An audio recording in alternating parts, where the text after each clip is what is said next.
Anne Mongeret, donc vous travaillez chez Frea et vous accompagnez vous avez travaillé sur plusieurs dispositifs où vous avez pu travailler avec des familles monoparentales.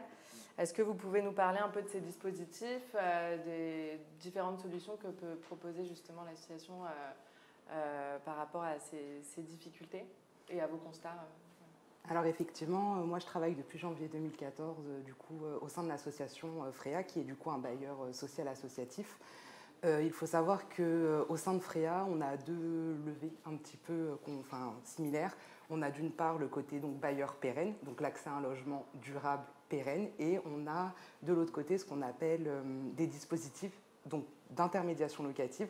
Frea intervient essentiellement aujourd'hui sur le territoire parisien avec le dispositif Louer solidaire et sans risque depuis 2007. Et depuis 2019, intervient également sur un dispositif d'intermédiation locative qui s'appelle du coup Solibail et qui est implanté plus du coup en banlieue. Donc Frea est quand même un réseau associatif qui est sur quasiment l'ensemble du territoire francilien.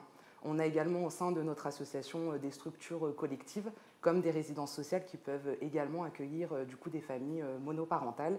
Et moi, le poste que j'occupe actuellement, c'est un dispositif d'accompagnement vers et dans le logement où justement ce sont des ménages isolés, mais aussi parfois des familles monoparentales qui nous sont orientés dans le cadre de leur notification, de leur reconnaissance au titre du DALO, donc au niveau de la préfecture. C'est vrai que le constat qu'on peut faire, c'est que accompagner des familles monoparentales, c'est compliqué de par leurs ressources, mais c'est quelque chose sur lequel on va, je pense, revenir de manière plus détaillée. En tout cas, Frea, voilà, c'est vraiment un bailleur qui intervient essentiellement aussi dans le mal logement.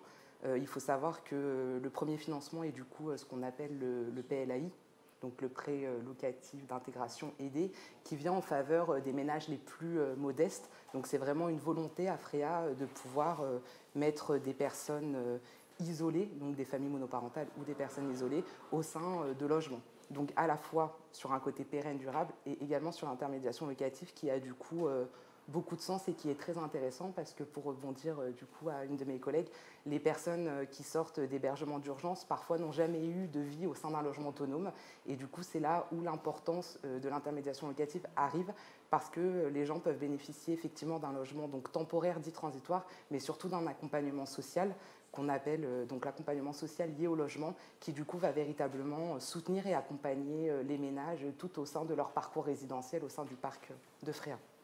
Et du coup, pour entrer directement dans le vif du sujet, est-ce que vous pouvez directement nous parler justement des spécificités de l'accompagnement de ces familles et en quoi justement ces dispositifs peuvent les aider ? Alors ces dispositifs ils sont vraiment intéressants parce qu'effectivement, donc comme on l'a dit précédemment, vivre dans des chambres d'hôtel c'est quand même très contraignant et compliqué pour des familles ou au sein de centres maternels également où justement il y a des critères d'âge qui ne peuvent pas être dépassés, donc à savoir souvent 6 ans. Donc du coup cette idée de temporalité vient mettre un petit peu de pression au niveau des travailleurs sociaux qui exercent dans ces structures. Du coup il faut un petit peu améliorer et accélérer ces parcours résidentiels. Nous, sur le dispositif Le Solidaire et sans risque, on avait effectivement des personnes qui avaient déjà eu des parcours de vie au sein de logements autonomes, mais pour diverses raisons, des séparations, parfois effectivement, c'est le cas, ou certains qui n'avaient jamais vécu. Le fait de rentrer dans un logement, c'est une découverte pour eux totale lorsqu'il est question de payer un dépôt de garantie, de subvenir également à une assurance habitation de manière mensuelle ou annuelle, de pouvoir souscrire à des contrats d'électricité et gaz. Voilà, tout ça, nous, c'est des choses qui nous parlent au quotidien. Ça fait partie de notre vie, on l'a appris en grandissant. Certaines familles qu'on a accompagnées, ces termes, ils ne les maîtrisaient pas du tout, ils ne savaient pas ce que c'était. Donc déjà, quitter un repère, un hôtel, bien que ça soit compliqué, finalement, on y a créé aussi du lien, un réseau avec les autres mamans qui peuvent être autour ou dans le même type d'hébergement. Et du coup, on va en quelque sorte vers l'inconnu. Donc c'est vrai que le référent social devient en quelque sorte un repère et aussi un confident du quotidien où l'idée, c'est qu'on soit vraiment dans le non-jugement. Et c'est ce qu'on dit aux familles, ne pas savoir, c'est pas grave, vous êtes là pour apprendre, on est là pour appréhender les choses ensemble. Toutes les questions sont positives et sont bonnes à poser pour qu'un jour, vous puissiez justement être autonome.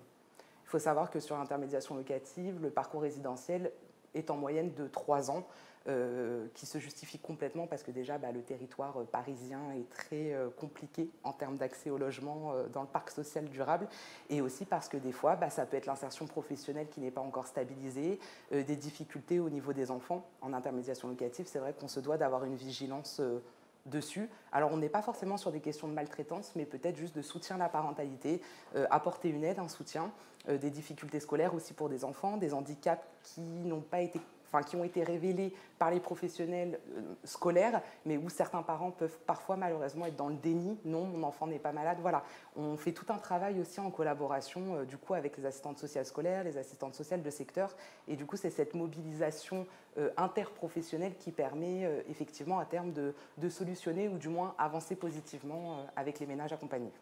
Merci. Du coup Camille Salinesi, même question pour l'IML à la FALEP.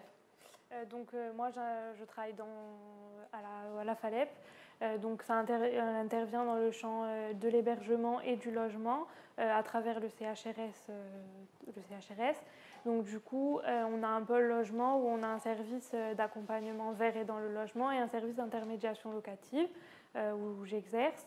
Donc, du coup, on reçoit des familles monoparentales, effectivement, qui ont des difficultés d'accès au logement, souvent par rapport à leurs ressources, parce qu'elles ont des ressources uniques. Elles ont seulement un revenu, il n'y a pas une deuxième personne. Donc c'est vrai que c'est compliqué d'aller démarcher pour avoir un appartement dans le privé, dans des agences, tout ça, parce que les agences demandent souvent 3 fois le montant du loyer, donc c'est compliqué.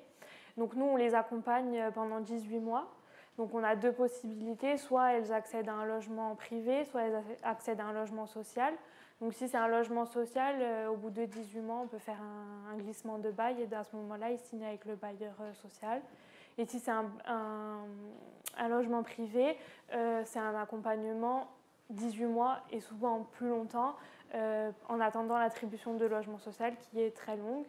Donc comme disait ma collègue, on les accompagne souvent par rapport au soutien sur la prise de décision par rapport aux enfants, si elles n'ont jamais eu de logement. Donc c'est vrai que c'est un accompagnement dans le logement, mais aussi global par rapport à l'enfant et à la famille.